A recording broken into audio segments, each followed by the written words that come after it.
네, 안녕하세요. 2022학년도 1학기 국어 의문론 강의를 본격적으로 시작해 볼까 합니다. 이제 뭐 수강 정정 기간도 지났고 2주 차지만 이제 제대로 국어 의문론 수업을 시작하게 됐네요.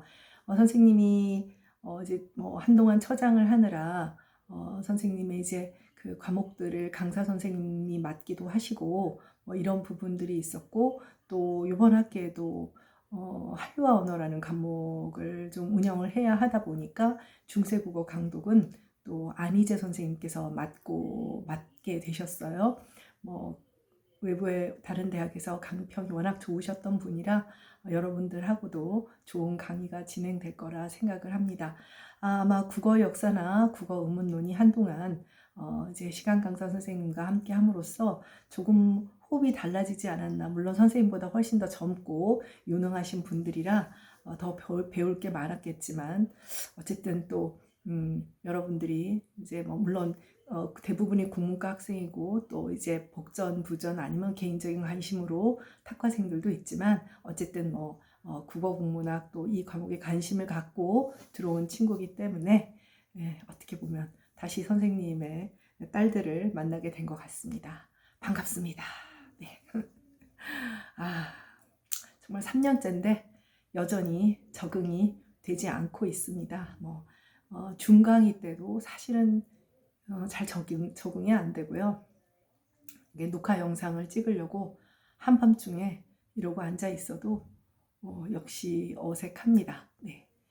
뭐 글쎄, 빨리 여러분들을 대면 강의에서, 귀찮죠? 여러분들도 또 한동안 안 오다가 이렇게 녹화 영상 들으면 편한 면도 있잖아요.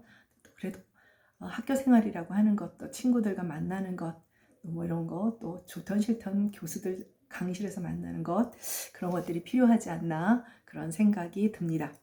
일단 한 가지 그 선생님이 그 안내 영상에서 좀 말을 하긴 했는데, 양해를 구해야 할 것은 지금 한 3월달 정도는 PPT와 이제 녹화 영상이 올라가지만, 뭐 그것만으로도 뭐 PPT는 아니고요.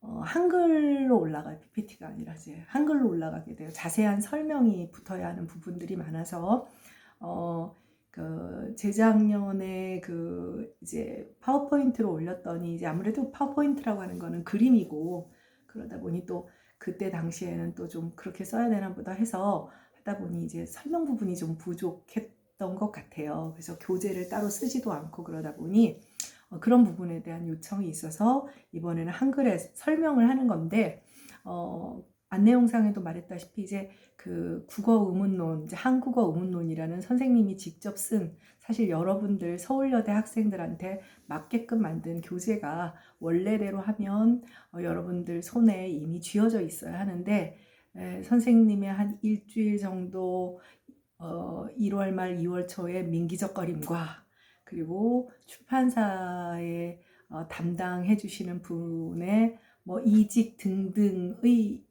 문제로 이게 좀 지연이 됐어요. 지연이 돼서 그래서 지금 여러분들이 아마 손안에 교재를 받아들게 되는 것이 한 3월 20일 경이 되지 않을까, 진심으로 미안하게 생각하고 전혀 불편함이 없도록 그 교재가 손에 여러분들이 갖게 되기 전까지 전혀 불편함이 없도록 선생님이 잘 메꿔 나가도록 하겠습니다. 뭐 출판사 탓을 할 게 있나요? 뭐 선생님의 게으른 탓이라고 할 수 있죠. 뭐 사실 그리고 요즘은 인문학 관련 책을 출판사에서 내주는 것이 고마운 상황이기 때문에 사실 이제 뭐라 할 수도 없어요. 뭐 사실 살짝 뒷전에 밀린 느낌을 받았는데 뭐라 할 수도 없고, 출간을 해주는 것만으로도 감사히 여겨야 하는 그런 상황이라 네, 여러분들이 불편함을 겪게 해서 일단은 미안하다고 하고 싶고, 국어의 역사도 그렇고 한국어 운론도 그렇고 선생님이 서울여대 와서 지금 23년째인데 여러분들과 함께 오래 가르치면서 부족하지만 강의 노트들을 좀 정리해서 어떻게 보면 여러분들한테 맞게 그런 욕심으로 만들어내게 됐죠. 국어 역사는 너무나 이기문 선생님의 책을 어려워하니까 만들게 됐고, 한국어 우문론은 국어 우문론, 한국어 우문론 책들이 사실 넘쳐나요. 네, 뭐 정말 그 교재로서의 한국어 우문론 책들이 넘쳐나는데, 너무 교과서 같지 않은, 그러면서 이론적인 접근을 할 수 있는 선생님의 욕심이 담겨 있는, 우리 애들하고 같이 공부해 보자라고 하는 그런 어떤 체계화된 나름대로 잘 정리해 보려고 했는데, 이렇게 여러분들 손에 늦게 들어가게 해서 충심으로 미안하다고 생각하고 있습니다. 네, 일단 불편함이 없도록 강의를 최선을 다해서 진행을 하도록 하겠어요. 여러분들 이제 한글 파일로 가 있는 것들 이제 그 매주 이제 한 10적 정도로, 나중에 그 교재를 받아들여 보면 선생님이 좀 축약을 해 놓은 거예요. 왜냐면 지금 이게 강의 노트로 간 거를 뭐 풀로 다 올려놓을 수도 없는 것이고, 그래서 축약을 해 놨고, 나중에 이제 중간고사나 기말고사 시험을 볼 때는 교과서를, 선생님의 강의와 교과서를 함께 보면 전혀 아마 이해하는데 어려움이 없을 것이고, 혹여 이해하는데 어려움이 있다면 선생님이 설명을 잘 못했거나 책이 좀 부실한 부분이 있어서 그런 걸 겁니다. 그럴 때는 언제든지 질문하고 또 그런 과정을 거치도록 하겠습니다. 실제로 국어 우문론 과목이 우리 국어국문학과 학생들, 이제 이렇게 말하면 또 이제 다른 복전 부전으로 이렇게 들어온 친구들 서운해하지 마세요. 여러분들도 국어국문학을 사랑하는 전공자들이라고 선생님이 생각하기 때문에 그렇게 이야기를 하는 겁니다. 재밌어 합니다. 재밌어 하고, 어학을 좋아하는 그 친구들이 우리 학교는 참 유난히 많다라는 평을 좀 많이 받아요. 사실 다른 학교에서 의문론 강좌가 제대로 운영이 안 되는 학교들도 굉장히 많은데, 정말 이거는 선생님의 복이 아닌가. 능력도 없는 선생님 밑에서 그래도 여러분들이 호기심을 가져주어서 정말 감사하다는 생각이 듭니다. 네, 일단 1쪽 그 이제 제1장 의문론의 개념과 연구 목적 부분부터 본론으로 들어가도록 하겠습니다. 사실 중고등학교 때 국어를 통해서 여러분들이 의문론이 뭔지는 개괄적으로 공부를 하고 옵니다. 그래서 뭐 음소도 알고 있고, 뭐 예를 들면 음장이니 뭐 그다음에 의문 현상 같은 것들도 어느 정도 배우고 오죠. 뭐 선생님 아들이 18학번이라 뭐 여러분보다는 이제 조금 더 나이가 많은 친구들이지만, 교과서들을 이제 중고등학교 교과서들을 받고 또 교과서를 집필할 때 참여도 해봤기 때문에 대충 국어학적인 부분이 어느 정도 반영되고 있는지는 압니다. 뭐 심층 학습 같은데 반영되기는 하지만 상대적으로 이제 뭐랄까요, 단순 지식 전달보다는 독해와 뭐 심층 이해 등이 국어 교육으로 전환이 되면서 좀 어떻게 보면 국어학적인 지식은 단순 지식으로 좀 치부되는 경향이 있어서 약간 살짝 뒷전으로 밀리는 경향이 없지 않아 있죠. 선생님도 잘 알고 있는 사실이지만, 그럼에도 불구하고 아마 여기 국어 국문학에 관심이 있어서 이 전공을 하고 있는 친구들은 나름대로 공부했던 기억들이 날 겁니다. 근데 그것을 뛰어넘어서 이 분야가 굉장히 인문학 쪽에서는 독특하고 특이한 연구 분야라는 것을 이제 함께 공부해 나가게 될 겁니다. 자, 1쪽을 한번 보도록 하죠. 의문론이 도대체 뭐냐?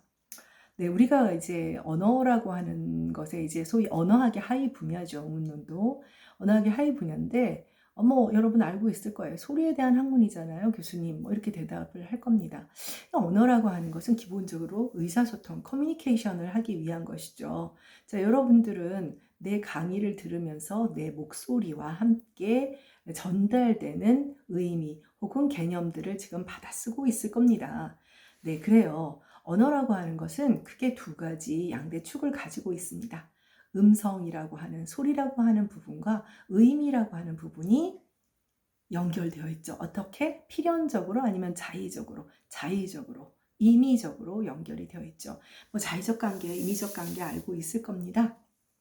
예를 들면 뭐 우리는 뭐 나무라고 하지만 뭐 영어에서는 tree라고 한다든지, 막 간단히 말하면 어떤 사물이나 어떤 대상을 지칭하는 어떤 그런 지시하는 그런 이름들이 음성 형식이 필연적으로 연결되는 것은 아니라는 거죠. 이 음성 형식으로서의 언어 기호와 의미 내용이라고 하는, 그러니까 우리가 흔히 소시르에 이제 나중에 배우게 됩니다. 기표와 기의라고 하는 게 있어요. 뭐 열심히 받아 적지 않아도 돼요. 뒷챕터에 가면 그림까지 나와서 상세히 설명을 하게 됩니다. 그래서 이제 기표라고 하는 것은 예를 들면 나무라고 하는 음성 형식이고, 기의라고 하는 것은 그것이 담고 있는 의미가 있죠. 개념이 있죠. 여러분들 머릿속에 떠오르죠? 뭐 사과나무일 수도 있고 은행나무일 수도 있지만, 뭐 땅에 뿌리를 내리고 사는 움직이지 못하는 뭐 식물체, 뭐 자라나는 이런 게 뭐 공통적인 어떤 의미 속성을 갖는 그런 대상을 떠올리게 되죠. 네, 그래서 이런 음성 형식과 의미가 자의적인 관계를 맺어서 만들어내는 추상적인 기후 체계가 바로 의사소통의 수단으로서의 언어가 되는 거죠. 그러면 의문론은 뭘까요? 음성 형식에 대한, 말하자면 소리 부분에 대한 학문입니다. 소리 부분에 대한 학문이고, 여러분들이 이제 이정택 선생님하고 공부하게 되는 국어 문법론이나 이런 부분들은 단어의 의미, 형태소의 의미, 문장의 의미, 이런 것들을 배우는, 말하자면 의미 부분에 대한 그런 학문 분야가 되는 것이죠. 그러다 보니 상대적으로 이 음성 형식은 인문학 쪽에서는 조금 더 자연과학적인 그런 속성이 좀 강한 학문이라고 할 수가 있어요. 왜냐하면 의미나 개념은 좀 더 관념적인 것이고 추상적인 거라면, 음성 형식은 좀 더 물리적인 속성을 갖는 것처럼 느껴지는 면이 있잖아요. 네, 그래서 인문과학 중에서 가장 자연과학적인 그런 분야라고 할 수가 있어요.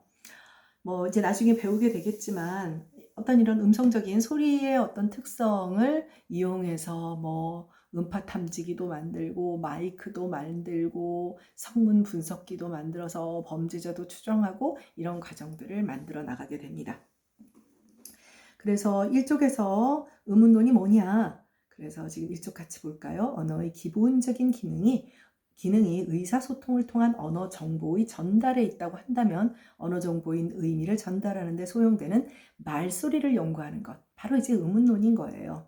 그래서 언어음, 즉 말소리를 연구 대상으로 하는 언어학의 하위 분야가 의문론이라는 것이죠. 네, 그래서 우리는 말소리, 즉 언어음, 음성, 사실 미묘한 차이가 있지만 뭐 뭉뚱그려 비슷한 의미로 쓰고 있어요. 언어음, 말소리, 음성, 스피치 사운드죠. 거기에 대한 체계적 연구를 하는 것이 의문론의 목표가 되는 것이죠. 네, 자, 그 다음에 1.2 의문론 연구의 목적. 네, 그렇게 됐습니다. 자, 우리가 조금 전에 음성은 상대적으로 좀 더 물리적인 속성이 강하고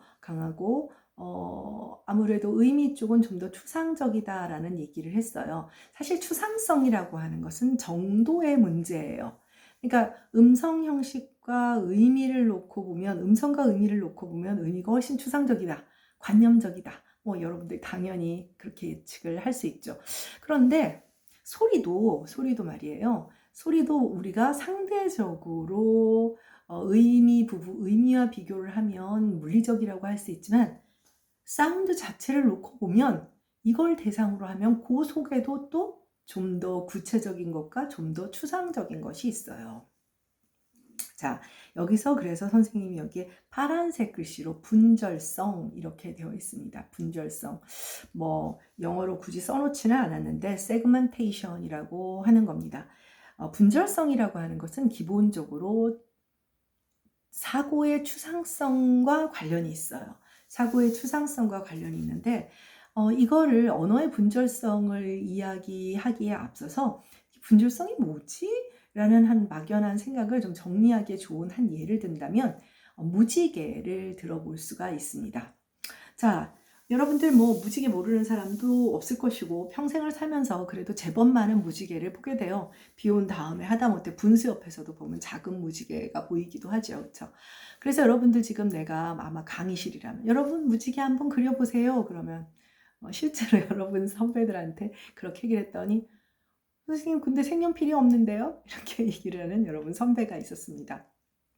네, 사실 뭐 색연필은 없으니까 여기는 초등학교 1학년 교실 아니니까. 근데 여러분들 만약에 내가 무지개를 그려보세요 라고 하면 어떻게 할 거예요? 또 연필 들겠죠? 그 다음에 어떻게 해요? 줄 긋겠죠. 아니에요? 상식적으로 그렇게 하죠. 그 다음에 고민합니다. 빨주노초 파남보 중에 어느 게 위쪽이더라 라는 정도를 고민을 한 다음에 색깔을 칠할 거예요. 그 줄근 속에다가. 그쵸? 초등학교 때 다들 그렇게 그리죠. 다들 그렇게 그립니다. 근데 여러분들 혹시 실제 무지개의 색을 한번 떠올려 보세요. 빨주노초 파남보가 그렇게 선명하게 선으로 분절되어 있나요? 분절은 나눌 분자의 마디 절자입니다. 말하자면 나누어서 쪼개 놓는다는 거죠. 우리가 무지개를 그렇게 선을 놓고 분절하여 그리지만 실제 무지개는 어디까지가 빨강인지 어디까지가 주황인지 사실 그렇게 선명하게 색이 보이지도 않아요. 그라데이션으로 이루어져 있죠. 물리적 실제는 선이 없어요. 그런데 우리는 선을 그려서 세그멘테이션, 분절을 합니다. 왜 분절을 하죠? 그래야 그리기가 쉽고 개념화하기가 쉽기 때문입니다. 이 개념화가 추상화예요. 추상화예요. 분절성에 대한 설명을 보기 앞서서 미안합니다. 1페이지 하단에 있는 그림을 한번 볼까요? 이 그림은 포네틱 스피치라고 하는 어떤 그런 잡지에서 학술 잡지에서 선생님이 카피해 놓은 것인데요. 이 그림은 우리가 이제 음향음성학 뒤에서 또 나옵니다. 막 너무 열심히 막 받아쓰려고 할 필요는 없어요. 다 책에 여러분들이 이제 받아볼 책에 상세히 자세히 설명해 놓았기 때문에 여기 이제 음향음성학적인 개념들인데 우리가 지금 그걸 당장 이해할 필요는 없지만 우리가 이제 물가가라고 하는 고경형과 시작되니까라고 하는 활용형의 음성 파형과 그러니까 위에 있는 것이고요. 스펙트로그램, 자, 음성 파형, 웨이브폼, 이제 우리 여러분들이 많이 보는 거예요. 네, 일단은 자, 요거 그림 보고요. 그다음 스펙트로그램 비슷한 듯 다르죠. 네, 스펙트로그램은 음향 분석기이고요. 말 그대로 음성 파형은 음성이 전달되는 그 어떤 음파의 모양을 그려놓은 거예요. 네. 어쨌든 여기서 선생님이 이 웨이브폼과 스펙트로그램을 가지고 뭘 설명하려고 하는 것은 아니고 우리는 분명히 밑에 이 그림을 보세요. 물가가 자 가운데 음성기호 M 이렇게 된 건지 나중에 국제 음성기호라는 것인데 이렇게 됐건 한글 자모로 썼건 선으로 끊어 놓았죠. 분절을 해 놓았어요. 분절을 해 놨어요. 네. 좀 미리 하나 팁을 준다면 이것도 물가가는 분절이 더 많죠? 네. 요거는 음성 차원이고요. 한글로 쓴 거는 우리 한글은 음소 문자거든요. 음소 차원이에요. 이해가 안 된다 하더라도 그냥 넘어가도 돼요. 뒤에 충분한 설명이 나오고 내가 늘 얘기합니다. 결국 너희들은 알게 될 거야. 네. 자, 그리고 밑에 스펙트로그램도 마찬가지입니다.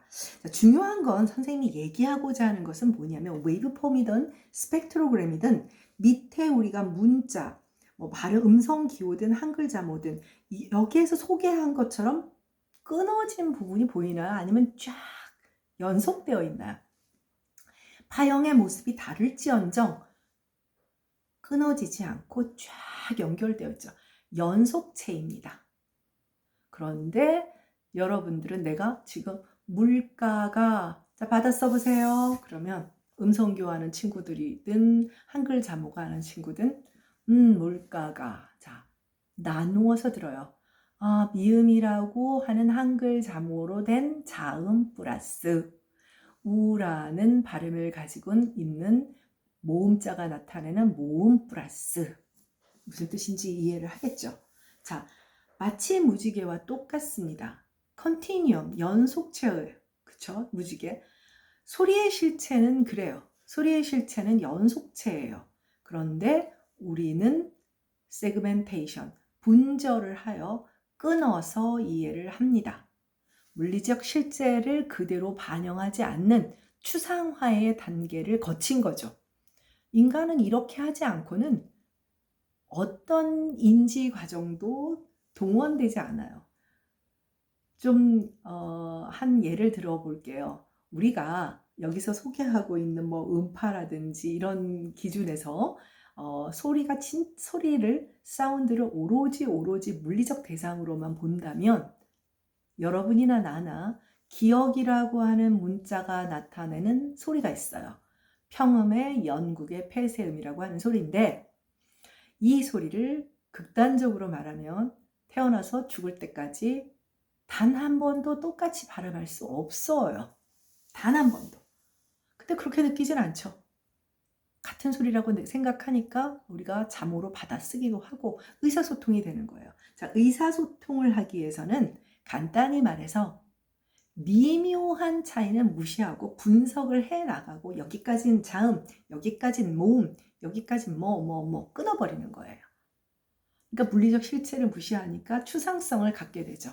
그래서 분절성이야말로 인간 언어의 중요한 특성이고 이것이 개념의 추상화를 이끌어내게 되는 것입니다. 그래서 일족의 위를 같이 한번 읽어볼게요. 자, 분절성, 파란색으로 씌어져 있는 부분이죠.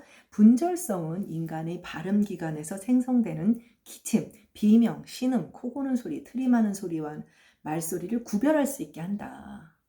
그래서 물리적으로 보면 이들은 소리의 연속체로서 말소리와 다를 바가 없지만 자음과 모음으로 인간의 귀가 분절하여 들을 수 있는 건 말소리뿐인 거죠.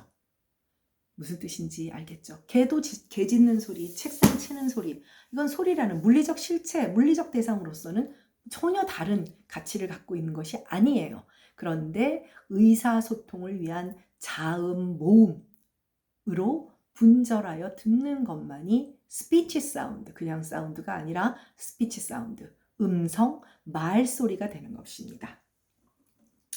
네, 여기서 정말 재밌는 것은 언어음이 지닌 분절성 때문에 발화 산출, 우리가 발화를 산출할 때 그 물리적인 속성과 발화를 인식하는 인식적인 실제의 괴리가 생기는 것이죠. 근데 이 괴리야말로 우리가 의사소통을 하기 위해서 이런 차이는 무시를 하게 되는 겁니다. 네, 다음 페이지로 넘어가도록 하겠습니다. 네, 그래서 이쪽 편집을 할 때 위로 올릴 걸 포네틱 스피치 그 밑에 잘려버렸네요. 그림 이름이고 위의 그림을 통해 알 수 있는 사실은 음성은 물리적으로 분절된 것이 아닌 연속체라는 사실이에요. 그걸 보려고 이 그림 두 개를 소개해 준 거죠. 파형이나 웨이브폼이나 스펙트로그램은 소리의 연속적인 속성을 이미지하고 있어요. 즉 우리는 물가를 들을 때 이렇게 나누어 분절하여 듣지만 실제 소리의 속성은 연속성을 가지고 있다는 것이죠. 그래서 분절성이 언어음의 본질적인 속성으로 우리는 분절음, 세그먼트, 분절음인 자음과 모음을 음운론의 연구 대상으로 하는 거죠. 그러면 기침소리, 트름소리는 음운론의 연구 대상이 될까요? 되지 않을까요? 안 되는 것입니다. 음운론의 연구 대상이 될 수가 없어요. 네. 그래서 인간의 발음 기관을 통해 산출되는 자음과 모음은 모든 인간에게 가능한 발음이지만 자신의 모국어에 따라 음운론적 가치가 있는 자음과 모음이 결정돼요. 그래서 모국어는 자의에 따른 필연적인 선택이 아니지만 모국어의 발음은 내재화되어서 자연스러운 습득의 과정을 거치는 반면 외국어에 가능한 것은 인위적인 학습 과정이 되는 것이죠. 그러니까 우리가 마더랭귀지라고 하는 것은 과거에는 마치 언어와 어떤 민족적인 어떤 인종 내지는 민족의 특성이 필연적인 관계를 갖고 있는 것처럼 오해했던 시기가 있어요. 언어 개통론이라고 하는 것이죠. 네. 그런데 사실은 생각보다 언어는 굉장히 사회적인 산물이에요. 그러니까 언어는 생적인 학습 능력을 갖고 있어요. 이거는 인간이 가지고 있는 어떤 호모로쿠엔스 이제 뒤에서 배우게 되겠지만 말하는 인간이 갖고 있는 인간이 이제 언어 능력, 언어를 학습할 수 있는 능력을 내재적으로 갖고 태어나요. 이거는 생득적이지만 어떤 언어를 마더랭귀지로 선택하느냐 하는 것은 굉장히 또 역시 임의적이고 자의적인 거예요. 그러니까 어떤 언어가 어떤 자음과 모음을 선택하느냐 하는 것도 자의성이고, 내가 어떤 모국어를 선택해 쓰느냐 하는 것도 굉장히 이제 임의적이라는 것이죠. 네, 그런 얘기를 하고 앞부분을 일단 정리를 하도록 하겠습니다. 네, 그 다음에 의문론 연구의 목표입니다. 여기서 이제 파란 글씨로 이쪽부터 지금 3쪽까지 넘어가서 있는데, 의문론을 그럼 연구하는 목표는 뭐냐? 첫째, 파란 글씨부터 먼저 살펴보도록 할게요.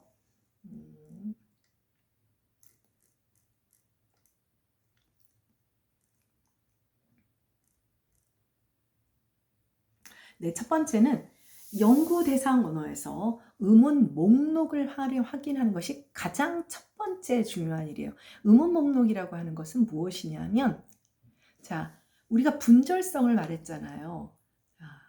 자, 여러분들, 내가 달, 딸, 탈, 중고등학교 때 배웠을 거예요. 달, 딸, 탈. 의미 다르다는 거 느껴지죠? 그쵸? 그 다음에 발, 벌, 불, 볼. 의미 다르죠? 감, 강, 간, 각. 의미 다르죠? 네. 지금 첫 번째 말한 것은 음절 초성. 음절 초성 자리를 바꾸면서 의미가 변별이 되었고요. 두 번째는 발벌불벌은 음절의 중성 자리를 바꾸면서 의미가 달라졌습니다. 그리고 감강 이런 것은 음절의 종성 자리가 바뀌면서 의미가 달라졌어요. 초중 종성 그래도 뭐 어디서 들어봤겠지만 정확하게 개념이 정리되지 않더라도 역시 걱정하지 않아도 됩니다. 7장 부분에 가면 음절을 배우게 되는데, 중요한 것은 뭐냐면, 분명한 것은 지금 초성, 중성, 종성의 소리들을 바꾸면 한국어에서 유의미한 의미 변별의 기능을 하는 소리들이 되죠. 그런데 내가 달, 달, 달, 달, 달 이렇게 말을 했어요. 의미 차이 없죠? 여러분들은 들을 거예요. 저 인간이, 저 여자가 미국에서 좀 오래 살았나? 왜 혀가 꼬부라지는 소리를 하고 난리야? 정도로만 느낄 거예요. 한국어에서는 평음, 경음, 유기음의 변별을 통해서 의미는 구별하지만 무성음과 유성음의 구별은 하지 않거든요. 네. 언어에 따라서 의미를 구별하는 소리가 달라요. 단어에 말하자면 형태소나 단어를 구별하는 데 쓰이는 소리의 목록이 달라요. 그것을 음운 목록이라고 해요. 정확하게 말하면 음운 목록은 음소 목록과 운소 목록이에요. 네, 여기 다 쓰여 있습니다. 일단 그렇게 음운 목록을 확인하는 것이 첫 번째 목표고요. 두 번째는 대상 언어의 이제 음운 목록이죠. 그러니까 뭐 영어의 음운 목록이 있을 수 있고, 한국어의 음운 목록이 있을 수 있고, 그 다음에 뭐 중국어의 음운 목록이 있을 수 있는데, 이 음운 목록의 분포 제약, 음운들의 배열상의 제약을 확인하는 거예요. 그것이 두 번째 목표고요. 그 다음 3쪽으로 가보면 세 번째는 뭐냐면, 그럼 이런 제약 조건이 있으면 이런 제약들을 해결하기 위한 음운 과정들이 있어요. 소위 여러분들이 학교 다닐 때 배웠던 뭐 비음하라든지 유음하라든지 이런 음운 과정들을 확인하고 기술하는 것이 세 번째 목표가 됩니다. 그래서 음운론의 연구 목표는 이렇게 크게 세 가지. 그래서 첫 번째, 이쪽으로 다시 돌아오면 연구 대상 언어에서 음운 목록을 확인하는 것. 네. 그래서 여기 보면 밑에 뭐 달달달, 불불풀 뭐 이렇게 얘기했죠. 근데 거기 밑에 보면 밤과 밤이 있어요. 자, 우리가 나이트, 지금 깜깜한 밤이죠? 이럴 때는 짧게 말하고, 먹는 밤은 길게 말해요. 자, 이거는 소위 말해서 자음, 모음, 분절음은 같지만 음장에 의해서 의미가 구별되죠. 그래서 소리의 길이라든지 강세라든지 높낮이, 뭐 성조 같은 것, 이런 것으로도 의미는 바뀌어지죠. 중국어는 뭐 뭐 이렇게 해서 그 마라고 하는 분절음, 자음과 모음의 그 연결체가 네 가지 정도로 성조는 높낮이거든요. 의미의 변별이 돼요. 자, 그래서 방금 말한 음장이라든지 뭐 성조라든지 강세라든지 이런 것들을 운소라고 합니다. 반면에 자음모음은 음소라고 해요. 그래서 음소 플러스 운소 해서 앞에 두 글자가 음운이죠. 그래서 음운이라 하고, 국어 음운노는 자음모음뿐 아니라 뭐 성조라든지 강세라든지, 물론 국어에는, 현대 한국어에는 음장밖에 없지만, 그래서 그것이 음운이 되죠. 그래서 지금 이쪽에 보면 의미를 변별하는 분절음은 음소라 하고, 또 그 다음에 강약 높낮이는 운소라 해서 이 둘을 합하여 음운이라 한다. 네, 그러한 설명을 하고 있습니다. 그러니까 음운 목록은 분절음인 음소와 그 다음에 이제 그 성조나 이런 어떤 소위 운율적 자질이라고 해요. 그래서 이런 것들을 다 합해서 목록을 확인을 해야 되는 겁니다. 네, 그 다음에 분포상의 제약은 간단히 말하면 요거는 조금 얘기가 길어질 것 같은데 좀 지겹죠? 30분이 넘으면 원래 학교 측에서는 25분씩 끊으라고 요번에 좀 그렇게 좀 배려를 하라고 했는데 얘기가 살짝 조금 길어질 것 같아서 다음 차시에서 보도록 하겠습니다. 네, 수고했습니다. 2차시에서 보도록 하죠.